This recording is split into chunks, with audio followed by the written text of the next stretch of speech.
pwesto para makapaglingkod ba o para makapangloko? Wala nang pinagbago kahit na anong partido. Umaasa taong bayan na di masayang ang boto. Dito sa ating bansa nadagsa ang populasyon. Kahit na sinong maupo tuloy pa rin ang korupsyon. Wala nang solusyon kapwa natin na Pilipino. Nagpapatayan para lamang makuha ang trono. Trono na kapag sila na ang nakatayo. Mga pangako na napako na sila ang umupo.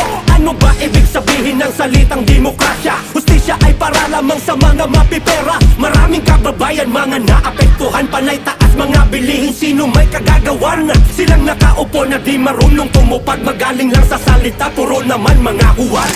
Kaya nilang tiisin nilang inakapapilipino. Mamanaitin ang mga kababayan na ginikawaser. Kakulangan din nakapatapos, kaya kinakapos. Walang sapat na pera, umabot sa punto na di natin ayaw. Wala na pag-asa, masolusyon lang ang problema sa ating kapaligiran. Walang katapusan, ito na lang palagi din na umuusad. At baka sakaling bumaba ang presyo na bawat bilihin. Tataasan din nila at mabawiin mga kababayan. Maging matalino, surain, mabuti ko sino iboto. Maraming bulaan pag nasalita pag nasa itaas na wala nagawa. Walang nakawala tayong nasa baba. Kaya napag-iwanan ng ating bansa. Lumubog na sa utang ang ating gobyerno. Sino presidente dapat natalino? Wag tayo pasakop sa mga dayuhan. Ating teritoryo ay pangalagaan. Palo-alagaan at papataas sa kapwa Pilipino ay nagpapatayan. Di mo maitago laman ang balita. Sino ay sapat, sino ay nagkasalan na pawalan sala ang mga mayaman ko. Sino may pera, makapangyarihan, mabilis sa tulan ng mga duka. Ilang araw pa lamang na itagawa. Dito sa Pinas, ganito ang batas. Kung sino may aray yun ang malakas. Di ba mabaklas ang mga ungas? Sana dumadami kapag lumabas. Di mo malaman kung paano ito rin di makatarungan. Ibig ko sabihin wala na pag-asa at di na mabago. Sistema bulok na hindi makatao. Mga Pilipino nagkibabasa para lumaki. Kita sila nagtyaga. Huwag na mabigla sa mga pangyayari. Sila nasa pasoan ng papara.